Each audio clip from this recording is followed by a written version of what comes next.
Está un poco caliente, ¿verdad que sí? No.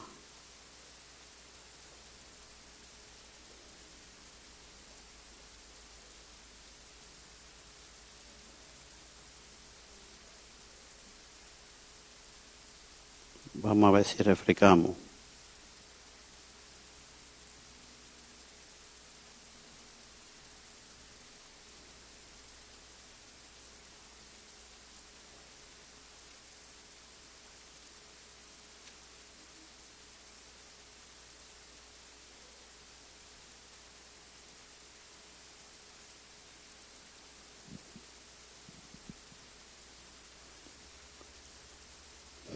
Bien. Hoy en día la tecnología, ¿verdad? Pablo comienza diciendo, en cuanto a vosotros, estábamos ¿cómo? ¿Cómo estábamos nosotros? Muertos en vuestros delitos y pecados, en los cuales, es decir, los pecados, anduviste en otros tiempos, conforme a la corriente de este mundo y al príncipe de la potestad del aire, el espíritu que ahora opera en los hijos de desobediencia. Entonces, aquí Pablo, en lo que hemos leído, hay 5 puntos que Pablo presenta, que vamos a tratar de cubrir, los 5 puntos que Pablo expresa aquí. Número 1 es el estado. Pablo presenta el estado. ¿Cuál era el estado en que estábamos? Muertos. ¿Cuál era nuestro estado? Muerto. Okay, entonces Pablo presenta el estado de muerto. Vamos entonces a estudiar un poquito ese tema. Porque dice la Biblia dice, claro, Dios dice que tú y yo estábamos muertos. Cuando Cristo vino a morir por nosotros, Cristo vino a morir por un montón de muertos. Porque nosotros estábamos muertos, dice, en pecado y en delito. Según entonces la Biblia, los muertos son aquellos que teniendo un cuerpo vivo, poseen un alma, pero están insensibles, sin percepción alguna, inmóvil en cuanto a la vida espiritual, en cuanto a la fe, no perciben. Entonces, muerto aquí se refiere a personas que tienen un cuerpo, tienen un alma, que bien, escuche bien, un cuerpo y un alma, pero su espíritu está muerto. No tienen sensibilidad o percepción en cuanto a la fe, en cuanto a la vida espiritual. Por eso es que no pueden ver, no pueden entender lo que nosotros hablamos. Ahora bien, ¿por qué dice que estábamos muertos? ¿Qué muertos estábamos? Vamos al libro de Génesis 2:16. Génesis 2:16. Mire qué dice ahí. Génesis 2:16, 17. Y Jehová Dios mandó al hombre diciendo, puedes comer de todos los árboles del jardín, pero del árbol del conocimiento del bien y del mal no comerás. ¿Por qué? Porque el día que comas de él, ¿qué iba a suceder? ¿Qué iba a suceder? Cuando el hombre comió del árbol del huerto de Edén, en ese mismo día, dice Dios, va a morir. Cayó el hombre muerto. ¿Cayó muerto? Dios dijo, ciertamente morirás. Pero el problema es que Adán después de ahí vivió como 900 años. Entonces, Dios le dijo una sentencia que iba a morir. Entonces, ¿qué se refería Dios a qué muerte? ¿O era que algún día iba a morir después de 900 años? ¿Qué Dios quiso decirle a Adán? Lo que Dios le está diciendo a Adán, el día que tú decidas, lo voy a parafrasear, el día que tú decidas voluntariamente desobedecerme a mí para obedecer al diablo, tu relación conmigo, tú y yo, se va a desconectar. Va a haber una separación. ¿Va a haber una qué? Eso es muerte espiritual. Hay dos clases de muerte. Hay la muerte física, la biológica, que todos nosotros vamos a pasar si Cristo no viene. Y está la muerte espiritual. Muerte, definición de muerte es separación, ya sea la biológica o sea la espiritual. Es decir, que cuando una persona muere, ¿qué quiere decir que murió? Usted la está viendo la persona ahí. Pero ¿por qué decimos que murió? Su espíritu se separó de su cuerpo.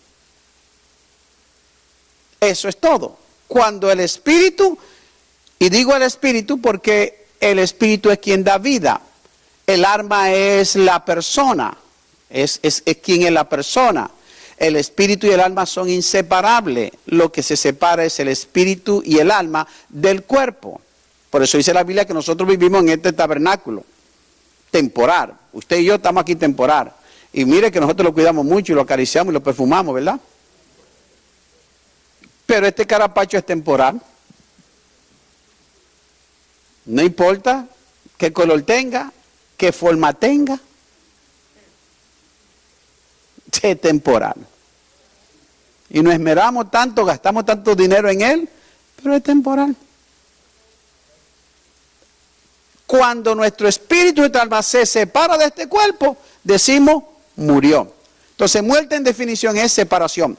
Entonces, en la muerte espiritual, vamos más allá. Dios le dijo eso en Génesis 2:16. El día que coma de él, va a haber una separación entre tú y yo. Su espíritu quedó muerto. ¿Por qué? Porque no tenía ya la comunicación o conexión o relación con el Espíritu de Dios. Apocalipsis 2:11. Vamos a Apocalipsis 2:11. Dice la palabra: el que tiene oído, oiga. Hablándole a la iglesia.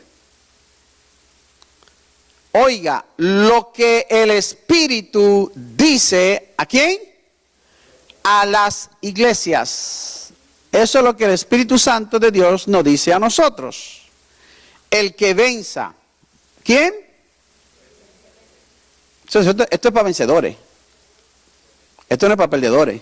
Esto no es para cobardes, inclusive. ¿Usted sabe dónde ponen a los cobardes? Junto con los idólatras y con los fornicarios.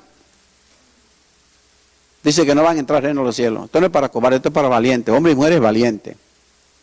Y dice que a los que venzan. Y no estamos hablando de vencer y de pelear contra ninguna persona, ni físicamente. Esto es una guerra espiritual que hay que vencerla. Y dice, a lo que venzan, el que venza jamás recibirá daño de la segunda muerte. De la segunda muerte. Es decir, que la primera muerte nos va a afectar y de eso no podemos escaparnos si Cristo no viene. Pero la segunda muerte no te toca ni a ti ni a mí. Ahora mire lo que dice ahora Apocalipsis, lo dice más claro, Apocalipsis 20:13. Dice, Apocalipsis 20:13, y el mar entregó los muertos que estaban en él. Todas las personas que han naufragado en el mar, dice que el mar tendrá aquel día que sacarlo para afuera y entregarlo. Y la muerte y el Hades entregaron los muertos que estaban en ellos y los sepulcros, todos los que fueron sepultados. Y el Hades se refiere al lugar que le llamamos infierno hoy en día, el infierno, que también es temporal, no es un lugar permanente. El infierno tendrá que entregar todas las personas que están ahora en el infierno, igual que el mar entregará y los sepulcros entregarán a todos los muertos ese día, tendrán que sacarlo. Y mire lo que va a pasar. Todos los muertos que estaban en ellos, y fueron juzgados cada uno según sus obras. Está hablando que va a haber los muertos, tendrán que resucitar, los que están en el infierno tendrán que salir del infierno. Ese va a ser el único alivio que van a tener, porque de ahí para allá va a ser toda una eternidad. El mar, los sepulcros, todos los que han muerto tendrán que resucitar, y dice que serán juzgados según sus obras. Eso es lo que le llaman el gran trono blanco. Y dice, y la muerte y el Hades fueron lanzados al lago de fuego. Está hablándolo, personificándolo. La muerte y el Hades. Fueron lanzados. Esta es, escuche bien, esta es la muerte segunda. No el infierno, ahora fueron al lago de fuego. Siendo cosas, no vamos a entrar en este porque no es el tema, pero como le dije, Efesios es un libro muy profundo, que entra en puntos bastante profundos. Pero el infierno es temporal, lo que es permanente es el lago de fuego. Y el mismo infierno será lanzado al lago de fuego. Dice, y el que no fue hallado inscrito en el libro de la vida, fue lanzado al lago de fuego. Entonces, esa es la muerte. Hay dos, como dije, dos clases de muerte. La muerte espiritual, o la muerte natural o biológica, y la muerte espiritual. La muerte espiritual es la misma que la muerte biológica, simplemente es separación. Una es separación de nuestro espíritu y alma con nuestro cuerpo, la otra es la separación de nuestro espíritu con el Espíritu de Dios. Y eso constituye muerte espiritual. Por eso dice el libro de Efesios que nosotros estábamos como muertos. Y Él vino y nos dio ¿qué? Vida. Estando nosotros muertos en delitos y pecados, nos dio vida. Dice la segundo término que usa, dice la conducta. ¿Cuál era nuestra conducta cuando estábamos muertos? Anduvisteis en otros tiempos. Nosotros, dice Pablo, dice anduviste en otro tiempo. En otra palabra, anduviste significa vivíamos en otros tiempos. Tú y yo vivíamos ahí. Pareciera que el apóstol Pablo quería explicar con más detalle el significado de muerto en delitos y pecados. Y por eso dice, ahora entra al acto mismo de nuestra conducta, de nuestras acciones. La primera característica del muerto espiritual es su estilo de vida. Está hablando de su estilo de vida. El verbo andar se refiere a la manera de ser, de vivir, de resolver los asuntos de la vida, cómo nosotros nos desarrollamos, vivimos en la vida. Entonces dice, andabais en otros tiempos. Andabas en otro tiempo. Es decir, que los muertos andan de acuerdo a la corriente de este mundo. La palabra la corriente en el libro de Romanos dice no conforméis al mundo o la corriente del mundo, es decir, a la forma de este mundo, los principios de este mundo, los valores de este mundo que está hablando. Dice conforme a la corriente, usted sabe que el río lleva corriente, ¿verdad que sí? Y la corriente, a veces cuando en el campo decía, oye, la corriente es tan fuerte, cuidado con el río, no te tires, ¿verdad? Que el río está fuerte. Cuando la corriente del río está muy, muy fuerte, ¿qué sucede? Se lleva todo. ¿Y qué sucede cuando a usted le toca nadar en contra de la corriente? No avanza. Escuche esto bien. ¿Qué sucede? Nosotros estamos nadando en contra de la corriente. Mira lo que dice. Oiga bien, ese es el problema, que no entendemos estas verdades. Y nos quejamos, ay, que esto es que usted y yo tenemos que nadar en contra de la corriente. Si usted no quiere nadar en contra de la corriente, haga lo que dice ahí, haga lo contrario, vaya conforme a la corriente de este mundo. Pero el problema es que el final de la corriente de este mundo es el mismo infierno. Entonces ve que la vida cristiana no es algo de color de rosa. No, esto es nadar contra la corriente.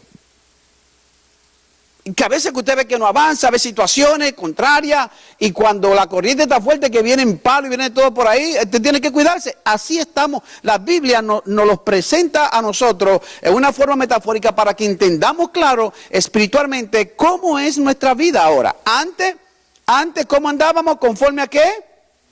A la corriente del mundo. Ahora, ¿cómo andamos? En contra de la corriente. Si nosotros aprendiéramos estos principios, cuando viene esta situación decimos, no es que yo estoy en contra de la corriente, pero yo voy a seguir en contra de la corriente. ¿Sabe cuál es la gran verdad diferencia? Que aunque andamos en contra de la corriente, y como hemos dicho, ¿verdad? Cuando usted en lo naturalmente nada en contra de la corriente, ¿qué? Se cansa, no avanza. Lo bueno es que nadamos en contra de la corriente, pero tenemos en nuestra ayuda un motor fuera borda poderosísimo que es el Espíritu Santo de Dios, que nos impulsa en contra de la corriente y abrimos camino en contra de la corriente. Cuando se nos falta la fuerza, nos renueva la fuerza y podemos llegar, porque no porque nuestra fuerza, es porque el Espíritu Santo, fuera imposible para nosotros. Pero tenemos la ayuda del poder del Espíritu de Dios en nuestra vida para que podamos nadar en contra de la corriente. Pero si no dependemos de Él, si no lo buscamos, si no ponemos nuestra vida en sus manos, si no lo obedecemos, entonces la corriente nos va a llevar. Nos va a llevar la corriente. Entonces dice que conforme a la corriente andábamos nosotros. Andar se refiere a la manera de vivir. Es decir, que antes vivíamos conforme a la corriente de este mundo, ahora vivimos en contra de la corriente de este mundo. Es mostrar que el reino de la tiniebla, ¿qué está mostrando aquí? Escuche bien. Que el reino de la tiniebla transmite órdenes en todas las direcciones, esclavizando a las almas sin que éstas tengan la más remota posibilidad de liberación.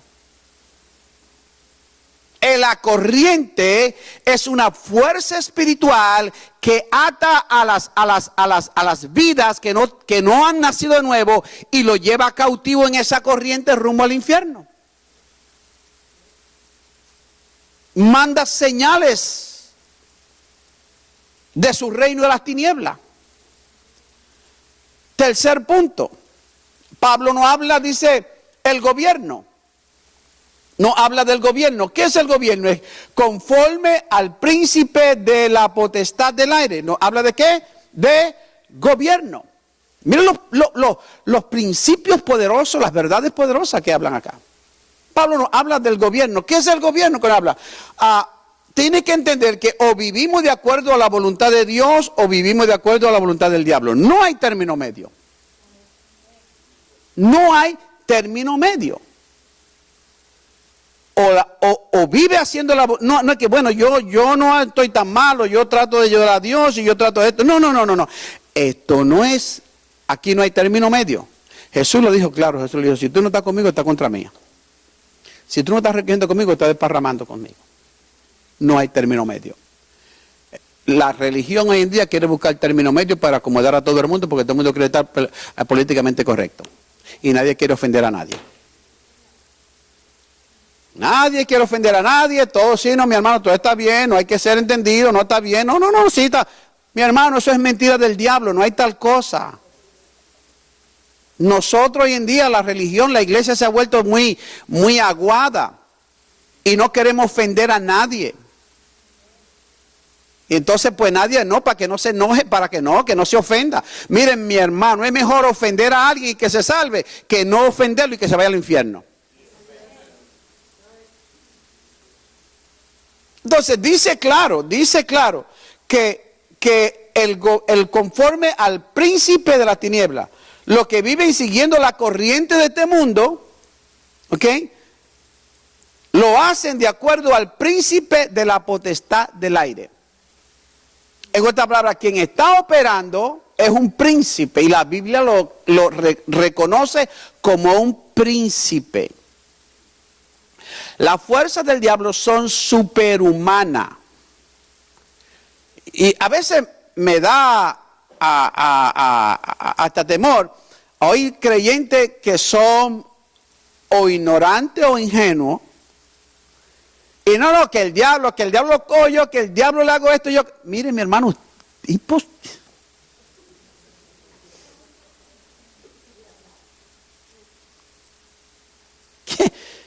y a veces yo creo que Dios lo mira y dice, ay, primero si yo soy tan ignorante, mi hijo, pero yo voy a ir.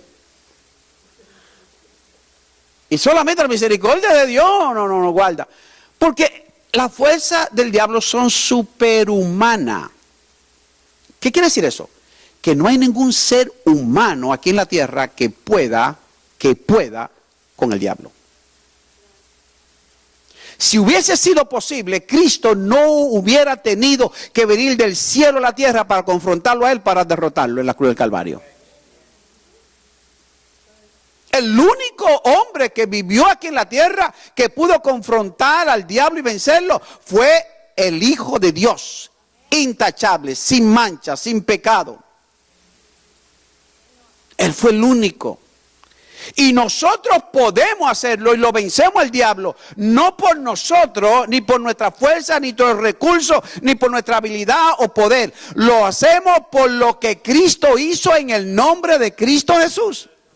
Es decir, que cuando confrontamos al enemigo, cuando confrontamos al príncipe de esta tiniebla, usted no va con su nombre, usted va en el nombre de Cristo. Y cuando él lo ve a usted, él dice, espérate, que yo no está... ¿Usted cree que le está mirando a usted?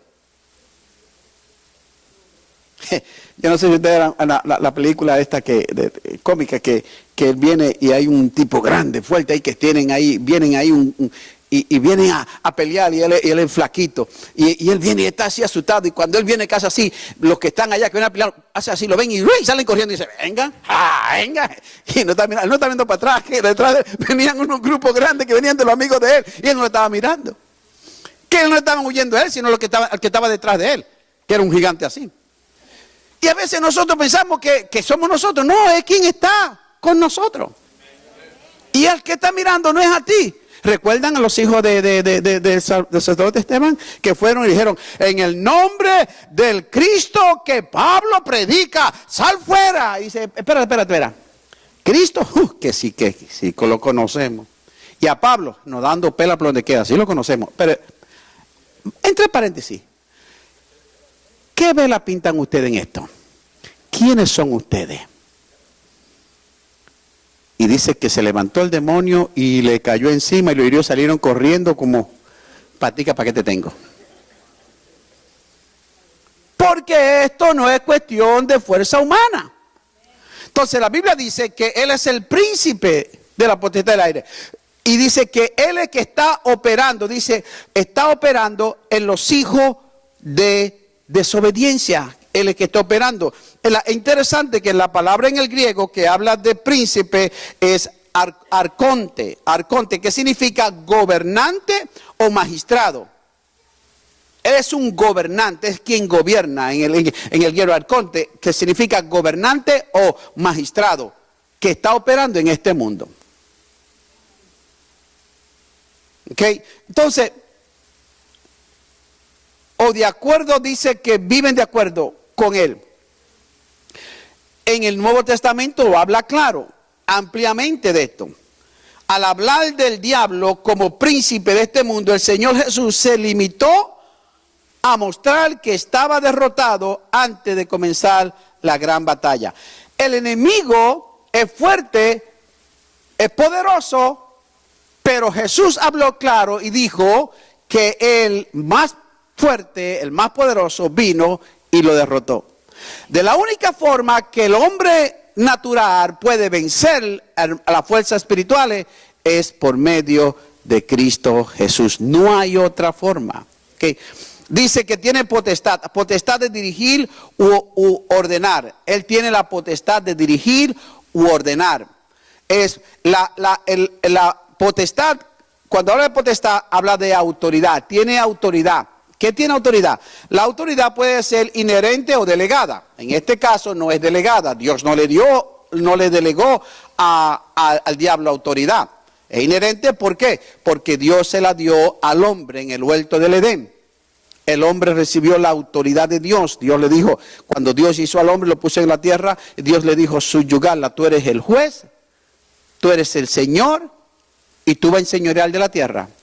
Cuando el enemigo viene y vence al hombre, el hombre desobedece. La Biblia dice claro que si alguno es vencido por alguien, viene a ser esclavo de aquel que lo venció. Es decir, que cuando el Satanás vence al hombre en el Edén, el hombre viene a ser esclavo del diablo.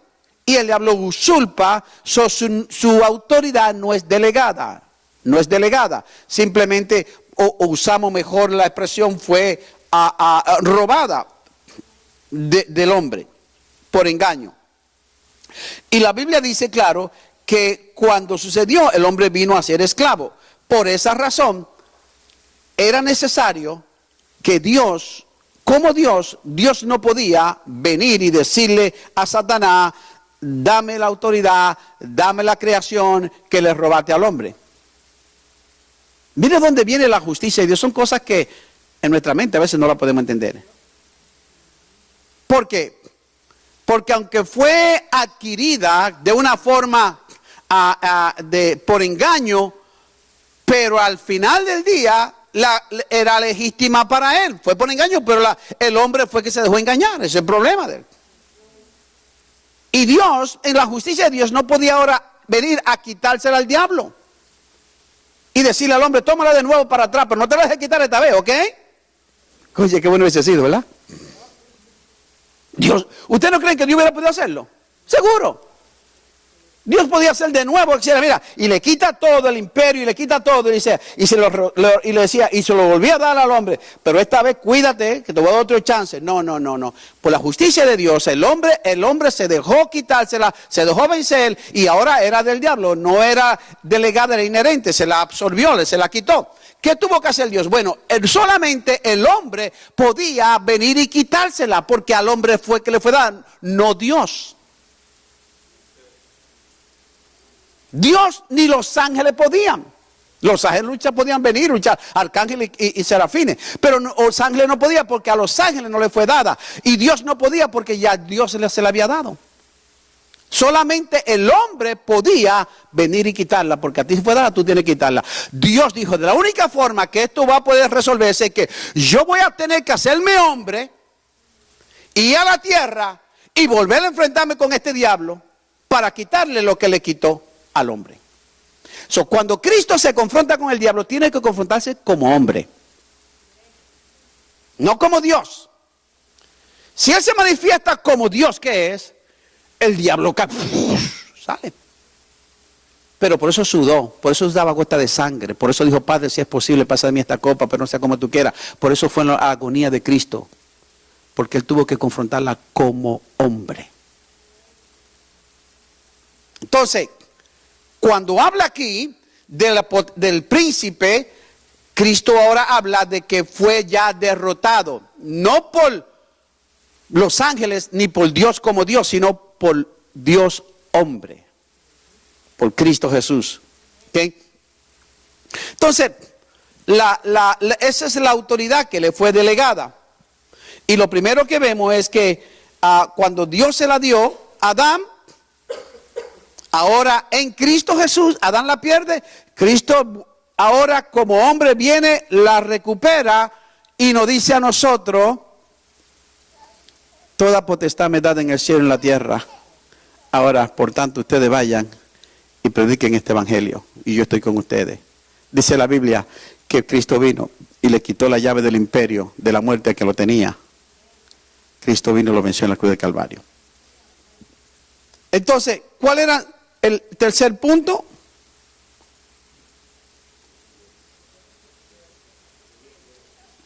El de acciones. ¿Cuáles eran nuestras acciones? De las acciones. ¿Cuáles eran las acciones? Los deseos de la carne. Los deseos de la carne. Por la construcción de los versículos del 1 y el 2, parece que Pablo se refería solo a los gentiles.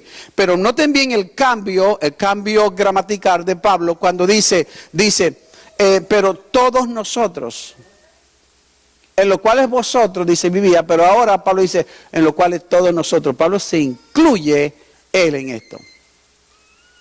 Todos nosotros vivíamos.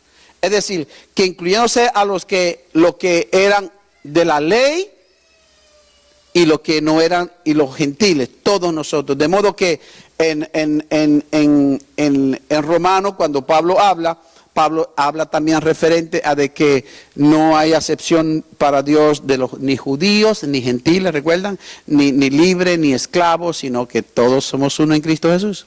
¿Por qué? Porque dice, por cuanto todos pecaron, todos han sido destituidos de la gloria de Dios. Y Pablo dice, ahí estaban judíos, gentiles, griegos, todos estábamos ahí, en esa posición. Próximo, la condición. ¿Cuál era nuestra condición? ¿Cuál era nuestra condición? Hijo de iras. ¿Nosotros éramos qué? Hijo de ira. Cuando habla de hijo de ira, está hablando de que nosotros como los gentiles, la ira de Dios, nosotros vivíamos bajo la ira de Dios. Éramos hijos de ira. Y mira lo que Pablo dice, éramos hijos de ira, lo mismo, éramos hijos de ira como los demás. Es decir, y él se incluye que aunque eran judíos, aunque eran gentiles, aunque eran griegos, quien sea, todos eran hijos de ira. El mundo entero estaba bajo la hija de ira. Entonces mire cómo ahora el versículo 4 habla otro panorama. Pero aunque éramos hijos de ira, pero aunque estábamos muertos en pecado, pero aunque estábamos esclavos por el diablo, pero aunque íbamos con la corriente de este mundo, hay un pero que cambia todo el panorama. Pero Dios, que es rico en misericordia, ¿cuál fue la causa? Su gran amor, con que nos amó, aún estando nosotros, y vuelve, repite la expresión de nuestra condición, nosotros muertos en delito, nos dio vida juntamente con Cristo, y hace una exclamación, por gracia soy salvo. Y a veces nosotros queremos afanarnos tanto por la salvación, que porque tenemos que hacer esto, juzgamos al otro por aquello y miramos al otro. ¿Sabe qué? Es por gracia. Es por gracia. Eso es lo grande de la gracia de Dios. Y a veces decimos, es que es no fair, no es justo. ¿Sabe qué? La gracia de Dios a veces parece que no es justa. Porque la gracia de Dios toma al que está allá abajo, que uno cree que no tiene esperanza, y lo levanta, lo salva, lo santifica y lo usa. Esa es la gracia de Dios. La gracia de nosotros marcamos a la gente, nosotros la cortamos a la gente, pero la gracia de Dios, ¿sabe qué? Que no hay ninguna diferencia para Dios en el pecado pequeño o pecado grande. Nosotros no. Aquello se puede pasar porque, todo eso no. Pero a sí, no, ni lo quiera Dios, eso no. ¿Sabe qué? Cuando Dios lo ve a todos iguales. Una base de pecadores rumbo al infierno, y de todo tuvo misericordia, y de a todos nos salvó por la gracia de Él. Nadie puede decir, bueno, no, yo lo merecí más que aquel, porque yo no tenía tanto. Es porque por poco o por mucho, como quiera, vamos a ir al infierno. Porque es totalmente, 100%, por gracia sois salvo. Por gracia. Y si nosotros nos acordáramos siempre, por gracia soy salvo. Y oye lo que dice. Por gracia soy salvo. Y juntamente con Cristo, oiga bien, nos resucitó. ¿Recuerdan que el capítulo 1 que hicimos decía, nos bendijo? ¿Recuerdan? ¿En qué tiempo estaba hablando? Sí, que hemos sido, ya hablamos y ya estudiamos que hemos sido bendecidos en el pasado. Toda bendición ya se nos ha sido dada en Cristo. Nuestro trabajo es cómo podemos nosotros tomar por fe esas bendiciones que están en el mundo espiritual para aplicar en el mundo natural. Pasado. Ahora escuche, en el mismo tiempo, otra verdad grande. Dice, nos resucitó. ¿Qué tiempo? ¿Cuándo fuimos resucitados? Sí, siempre que hablamos de resurrección estamos, bueno, un día cuando Cristo venga vamos a resucitar, ¿verdad que sí? Pero aquí dice que ya fuimos resucitados. Wow. nos resucitó, tiempo pasado. Es decir, que en el mundo espiritual ya tú fuiste resucitado. ¿Por qué? Porque recuerda que tú estabas muerto. Ahora tú resucitaste de los muertos. Entonces, y ahí entramos, ahora no vamos a entrar en eso porque ya el tiempo no tenemos. Todas las resurrecciones que hay, las diferentes resurrecciones y quiénes van a resucitar en qué resurrección. Y vamos a ver todas las diferentes resurrecciones que hay. No pensamos que hay dos, pero hay mucho más de dos. No vamos a entrar ahí ahora. Pero habla del pasado que ya hemos sido resucitados. En el mundo espiritual ya tú fuiste resucitado. Tú resucitaste en el mundo. Ahora bien, va aún más profundo, más profundo. No solamente nos resucitó. Estamos esperando que Cristo venga. Cuando Cristo venga, ¿qué va a suceder? ¿Qué es lo primero que va a suceder cuando Cristo venga? Si Cristo viene ahora mismo, ¿qué va a suceder? ¿Qué es lo primero que va a suceder? Lo primero. ¿Ah? Los muertos resucitan. Primero, los muertos resucitan. Y después que los muertos resucitan, ¿qué es lo segundo que va a suceder? No, segundo. Los que están vivos son transformados. Es un orden. Primero. Lo primero que es muerto en Cristo, diga ahí en Cristo, porque ahí no se van, no todos, los que no están en Cristo no sé ahí. Ahí se quedan.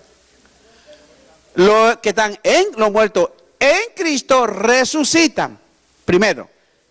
Segundo orden. Los vivos en Cristo son transformados. Tercer evento.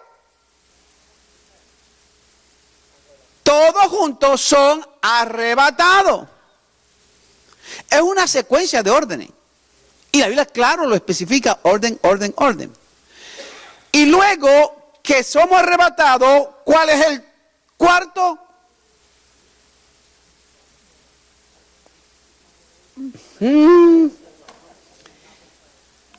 Allí reinaremos con Él.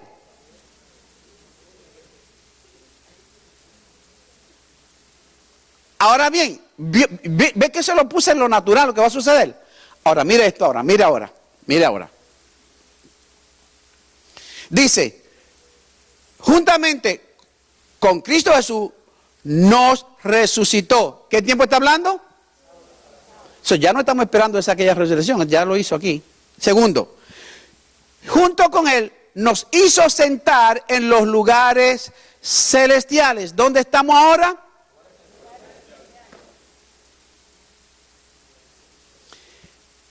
Yo le expliqué de las bendiciones que están en el mundo espiritual, pero ya han sido dadas. Esta es la misma verdad. Todo lo que va a suceder en lo natural ya sucedió en lo espiritual. Primero lo espiritual, luego lo natural. Ya todo lo que va a pasar ya ha sucedido en lo espiritual. Y luego va a efectuarse en lo natural, físicamente, muerto, biológicamente, resurrección. Pero en lo espiritual dice ahí que ya fue efectuado. Nos resucitó espiritualmente y nos hizo, ¿qué tiempo está hablando? Ahí no dice nos va a hacer sentar, nos hizo sentar. Que sí, que en el mundo espiritual usted y yo ya estamos con Cristo para gobernar esta tierra y tomar autoridad en esta tierra para proclamar el nombre de Cristo y para nosotros expandir el reino de Dios en esta tierra. La iglesia es poderosa. La iglesia es poderosa. El diablo ha hecho un muy gran trabajo en mantener a la iglesia ignorante. Pero la iglesia es poderosa. Y si la iglesia simplemente despertara esta revelación y entendiera esto y se moviera, pero espérate, nosotros tenemos la autoridad, nosotros hemos sido resucitados con Cristo Jesús y nosotros estamos en los lugares celestes con Cristo Jesús, lugares celestiales, en lugar de autoridad y de poder para ejecutar la voluntad del Padre aquí en la tierra. ¿Cuál es la voluntad del Padre? Que nadie se pierda, sino que tome el proceso de arrepentimiento. Salvación a toda humanidad. Esa es la voluntad del Padre. Entonces, porque por gracia sois salvos, pues dice, por medio de la fe, por medio de la fe. Y el último punto que ver, porque esto es tremendo, pero vamos a dejarlo ahí. Porque, óigame. Dice, y vuelve y repite y reclama, por gracia soy salvo. Y ahora añade un poco más. ¿Somos salvos por qué? Por medio, somos salvos por gracia, por medio de la fe. Es decir, que para que la gracia de Dios se manifieste en mí para salvación, yo tengo que efectuar fe. Pero se va un poquitito más profundo. ¿Quiere un poquito para terminar? Un poquito. Esa fe que tú ejercites para salvación por la gracia de Dios ni siquiera es tuya. No es que tú dices, yo tuve fe y por la fe yo recibí. No, tú no tenías nada. Tú no tenías nada, ni siquiera fe para creer, para ser salvo. Pero lo que dice claro. Por gracia soy salvo. Luego, segundo, por medio de la fe. Y luego, tercero, y esto ni siquiera es tuyo. Fue un regalo de Dios. La fe fue un regalo que Dios te dio para que tú creyeras, para que fueras salvo por la gracia de Él en el nombre de Cristo Jesús. Puesto de pies.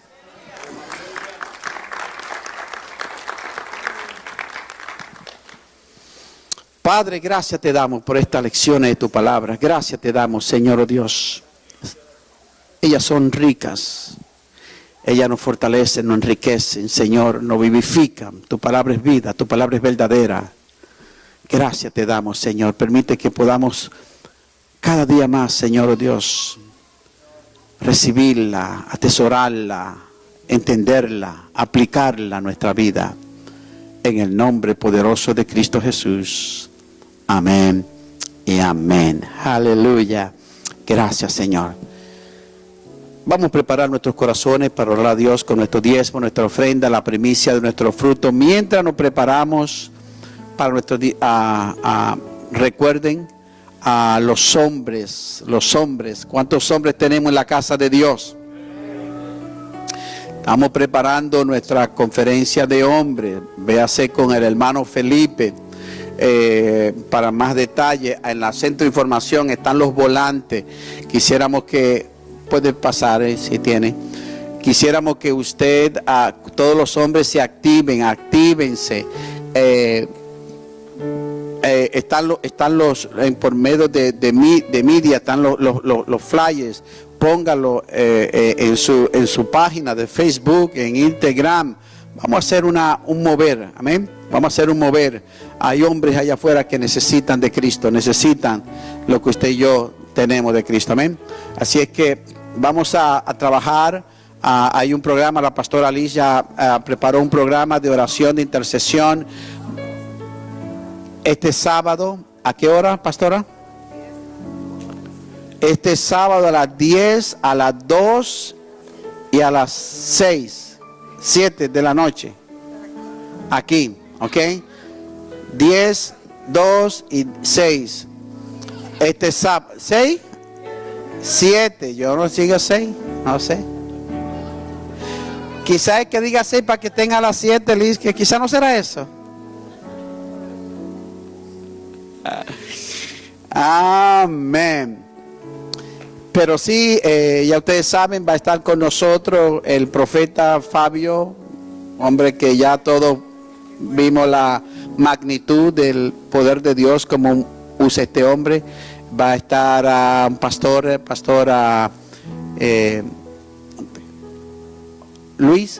Juan Luis de la República Dominicana, estará también ministrando. Va a estar poderoso. Tenemos local, tenemos aquí, va a estar ministrando nuestra adoradora Chelsea, estará ministrando en la adoración, amén. Así es que va a ser poderoso. Así que esperamos que no perdamos esta oportunidad para compartir y traer a otros hombres. Y la meta es que podamos ver una cosecha de hombres en esta campaña. Lo hemos programado estratégicamente. Tan pronto termina la Semana Santa, el día de resurrección, domingo, La próxima semana seguimos con ese impulso en una campaña, ¿ok?, profética, una campaña profética, apostólica y profética que vamos a tener. Amén. Así que Dios le bendiga, puesto de pies. Padre, gracias te damos. Salimos de este lugar. Te pido, Señor, la bendición sobre cada uno. Que este reto de esta semana sean bendecidos, sean prosperados en todas las cosas. Que el favor tuyo y la gracia tuya le cubra, le proteja, Señor, oh Dios, en el nombre de Jesús. Amén y amén. Dios le bendiga.